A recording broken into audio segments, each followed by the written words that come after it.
Do you hear that noise? The birds are chirping, the weather is warming, and the flowers are blooming, and all of that can only mean one thing. Spring is in the air. Yes, Coming that's for us. right. It is this time of year I've been waiting for what feels like an eternity, and it seems like everyone is craving some lighter meals, fresh spring flavors. Oh, break us out of our winter doldrums. Yes. Oh, yes. And today we're giving you what you want because we've got light, easy spring recipes and a side of cleaning hacks that I know you need. And first, let's get you fed, okay? You got to fill that stomach. So we are kicking things off with our first dish. It's a special twist, and we make it's an easy weeknight meal, and it kind of feels a little fancy. That's why we got on our long dresses today. That's right. I know. Dressed up for you. Yes, we did. And this dish. Now, Gail, I want you to dish the details on our first spring recipe. Ooh, she looks so pretty. Pistachio crusted chicken salmon. Oh, my. Just look like spring. It really does. I love this dish because if there's anyone who is not a big salmon fan or who isn't a fish fan and you want them to eat more fish or you just for health reasons want more of it in your diet, this will definitely hit the mark. It is so flavorful and it has this beautiful pistachio crust, so easy to make. Okay. So this is it. It's all in the timing. I'm gonna start by roasting some of these baby beautiful new potatoes, which are so springy. I have about a half a pound here that I've put cut side down, tossed in a little oil, salt, and pepper. They went in the oven at 400 for about 15 minutes till they were sort of partially cooked. I'm gonna leave that oven on while I make the rest of the dish, okay? Because it's gonna go back in a moment. Would you start by making me a softened little compound butter? That's a fancy word for a butter that's been mixed with other flavors and seasonings, in this case, lemon zest and tarragon. I'm gonna just put a big pinch of salt in there because it's unsalted butter. And then I'm gonna make my pistachio crust. I have some chopped toasted pistachios in here. I'm gonna add some panko breadcrumbs, a little melted butter. Ooh, like your style there. Right? Buttery, crunchy, delightful. Again, some seasonings, some salt here. I'm gonna toss that all together, and that's gonna go on top of the fish with that beautiful compound butter. Now, the thing about this butter that makes it so amazing is I'm gonna spread it on the fish, and then I'm gonna put this nutty crust over it, and it becomes basically like self-basting. As the butter melts, it keeps the fish moist in the oven, and it infused it with so much flavor. So hold on for a moment. Okay. Meanwhile, Daphne, you have some asparagus. I do. The most quintessential spring vegetable out there. And I'm going to snap it to release just those sort of tougher, woodier stems. And then just because, Gail, it's something I have to say about your cooking in general, which I am obsessed with, is it's always loose and like easy like this, but somehow turns out to be so elevated looking and fancy. I'll take it. So I put the bias cut on the asparagus just for you. Oh, that was very fancy. You know. So I'm just gonna give it a little bit of olive oil, and Sure, if you sure. wouldn't mind tossing that around, seasoning it Is it like salt I know time? you. It always is salt time. Watch Thank out. you very much. Lovely. Give that a toss, and while you're tossing And it, I've got I'm gonna come scallions back. and lemon in here as well with you. Oh, that's right. Yeah. Scallions and those slices of lemon, which are all gonna make this feel so bright and fresh. Okay. Oh. Now, I have this butter that you graciously made for me earlier. It's softened. The key also to always putting anything into a butter is make sure it's at room temperature. I'm gonna take a little bit of it, and I'm just going to spread it on top of the fish. It looks like a lot. It's really not. I'm using, probably less than half a tablespoon on each fish, and that's just gonna kind of become the herby, lemony glue that makes the whole thing sing. Oh, and when that tarragon starts to melt into the flesh of the salmon, oh, why am I getting excited? Because already? it's exciting. It is. And then I'm gonna just take some of this, thank you, pistachio mixture and just press it on. You don't have to be perfect about it. It's really, really easy. And then I'm just going to take this fish knife. By the way, the flexible fish spatula is one of my absolute favorite tools in the kitchen.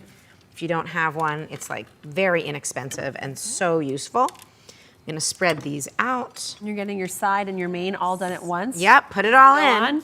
Now the beauty is that because you've already cooked your potatoes halfway through, when you put this in the oven still at 400 for about 15, 18 minutes, it'll all be perfectly cooked. That's the exact time you need to cook the salmon and the vegetables. And the one thing I'm trying to avoid doing is covering the gorgeous crust with any of this Yes. topping because we want that golden brown, crisp and delicious, leaving our veggies room to breathe. Delightful. Here we Beautiful. go.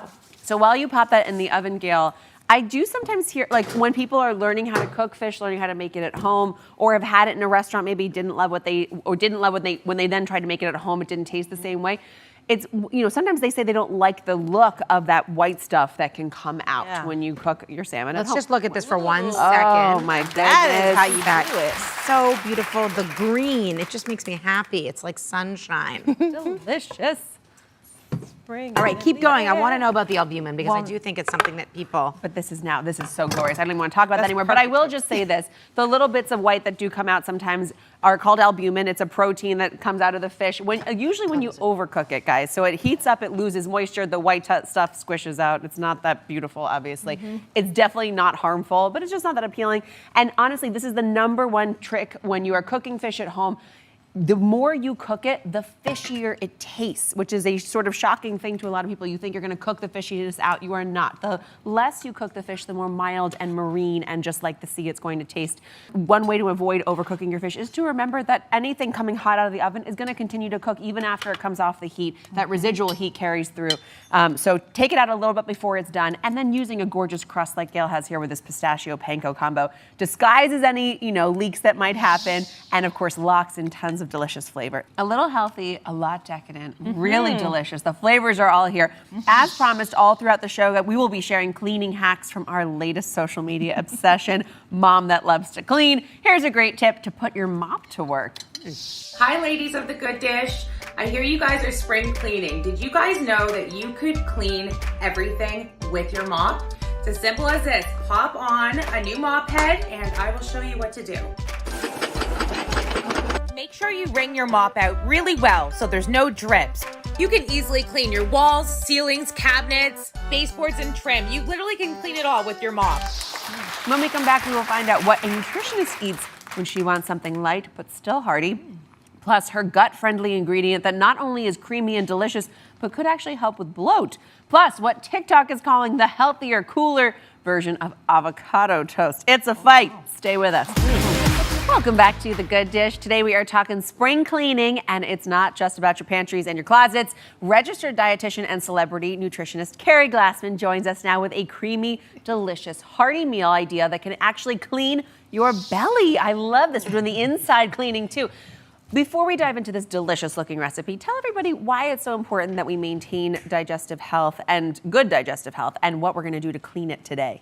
Okay, so your gut actually has its own nervous system, which is called the enteric nervous system. And it's so important that it's actually referred to as the second brain. Right. And its main job is to regulate digestion, but it also sends signals up to the brain. And you've probably all heard of the microbiome. Maybe you have, maybe you haven't. But the microbiome... Hot topic in the last couple of years, for sure. Exactly, is what contains trillions, yes, actually trillions of microbes, including good and bad bacteria. And it's the health of your microbiome that is linked to everything from good digestive health to reducing inflammation, to supporting our immune system, which obviously is on everyone's mind, to also doing things like even helping our mood and our mental health. Skin. Skin Anti-aging. health, hair, nails, exactly. Yeah. So it's really important to pay attention to our gut health. And of course, no better time than the spring. Let's clean out. What does it mean to clean out your gut? And how are we going to do that today? Well, you want to start with incorporating plant foods that are high in fiber, but also fermented foods. And that's what I'm going to share with you today. Exciting. One of my favorite fermented foods is kefir. So kefir is just fermented milk, right? So it's very similar to yogurt, but it has a thinner consistency. It has a wider diversity of probiotics. Oh, I didn't So know it's that. even better for your gut health. So one of my favorite ways, and your kids might even like this too, to incorporate kefir into your diet is you can always add it to a smoothie or something, but I like making a dressing with it. And you can use it as a dip for vegetables, or you can use it, like I'm going to use it today, in a avocado kefir dressing for a chicken Caesar wrap. Oh, So let's get started. All right, with that. I like that. That Okay, was from so your point. yeah, so and you My can kids love a Caesar. Yeah, exactly. All kids love Caesar salads, right? Okay, so let's start with you, Daphne. Can you mash that avocado for me? it. Okay, and actually you, Gail, why don't you start chopping that romaine? I never- Okay, and Jamaica, Never you thought can you'd ask. grate some Parmesan over there. Of course, I Yeah, no, I'm love just gonna stand back here and watch. Yeah, that's how we do it. No, sorry. Word. Then we can add in the kefir. Just Over here. Don't want to waste any of your gorgeous Let's not avocado. waste that avocado. Okay. So add the kefir in, and then we're gonna add some olive oil. I would say, and look, guys, just so you can see, it really is the consistency of kind of just looser yogurt. Exactly. And you can, of course, blend this, but I choose not to because I like to keep my recipe simple. I like to keep my cleanup simple. I don't want more things to clean up. Okay, so now you can add some olive oil and some garlic. Get your bicep working while you're making your Caesar salad. Exactly, a little lemon juice. Okay, so now I'm gonna take, okay, that's perfect, so that our dressing is ready. Let's take this romaine over here, throw it in here. Perfect, I'm gonna add pepita seeds, so instead of croutons, just to give a little crunch, where you're also getting some minerals and some extra, protein and fiber. That's we're gonna, so smart. yeah, mix this up over here. I just want to tell people, I just tasted this dressing. I want to just describe it to you. It is tangy, but still so creamy and rich feeling. You're not missing having tons of extra cheese in here. You're getting the gratification of a sultry, delicious salad dressing, but you're doing it in a way that's actually fueling the good bacteria in your gut. Exactly, and you're getting healthy fat from the avocado and the calcium and the protein, and what I love is it feels indulgent and rich. So let's add that over here. Okay, so now just a little, not even probably all of it, just a little bit of it. Yeah, maybe a little more. Perfect. Okay, so now I'm gonna mix this up over here. So look at this, it looks like a creamy, rich Caesar, and you even have the crunch from the pepita seeds. Yeah, I want it, Gail, I want you to become a kefir lover. Yeah, I'm okay, sincerely. so now we've got our Caesar mixed up over here. I'm gonna grab, and this is actually a sprouted grain tortilla. You can obviously use any kind of tortilla you want, but I love this sprouted grain one. Okay, so now I'm just gonna add my Caesar right here. And this, I think we made enough to make two. I'm gonna add some grilled chicken. Here, I'm gonna pop make that one on with you. top. All right, make one with me, perfect. And then we are just gonna roll this up. And here we go. Now, I don't really make my roll-ups here looking pretty. I like to just stuff them and make them feel indulgent. So it's indulgent and decadent, but healthy. Wow. The nuttiness of those pepitas popping through. Delicious bite. faux Caesar dressing. You would not know it's not a full Caesar if I didn't see you make the whole recipe through. It's just like you described, very tangy. And I'm like, this is good for me. I can't believe this. Right. This is really Well, good. it's almost like you cut down on the lemon juice that you would usually use because you have that acidity and tang from the kefir, which is pretty cool. Exactly. All right. Okay, so now you can find this entire recipe on gooddishtv.com. Thank you for watching. Don't forget to subscribe and turn on notifications so you never miss out on new videos to live the good life.